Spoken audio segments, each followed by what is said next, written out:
It seemed impossible that Theresa May could be rendered a lonelier figure than she has been of late, but with Damian Green now the first Secretary of State as was she seems lonelier than ever. Her devoted lieutenants Nick Timothy and Fiona Hill were torn from her nest. Now Green, her anchor in a sea of Brexit, has gone. This was not a ministerial performance issue. That doesn't happen if performance and competence were salient these days. May's cabinet meetings would not be quiet. Rather, his fate was sealed by continuing questions about his alleged behavior and character. May had to part company with him. But without Green, she loses political balance and an ally as she stumbles towards Brexit. What is worse is the extent to which this shabby affair has further corroded our ailing politics. Green, though clearly damaged beyond usefulness or reasonable repair some time ago, was allowed to carry on as though nothing untoward was happening. While officials conducted formal inquiries and former police officers leveled explosive allegations, he was sent to the dispatch box as spokesman for the government. Commercial or even public entities in similar circumstances might have suspended him from normal duties or at least tucked him into shade.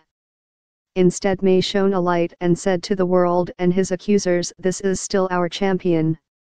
Compounding that offense were backbenchers, who, on little more than knowing him in their own lights to be a good bloke, drew up a protective script and parroted to any news outlet that would listen.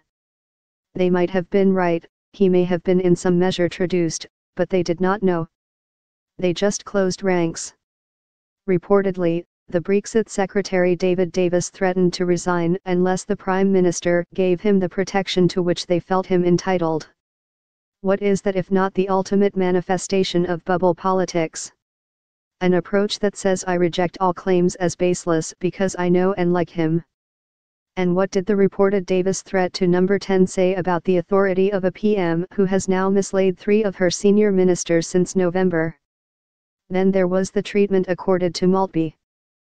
As the result of what many claim to have been briefings from actors loyal to the former First Secretary of State, she found herself trashed in the tabloids and more recently on television.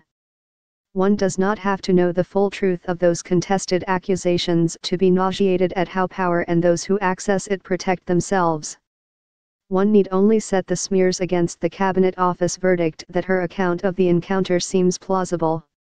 And maybe the most dispiriting thing is the lack of learning. In the face of scandal, the Wagons circle and leaders who would be strong and stable vow to tough it out. It never works.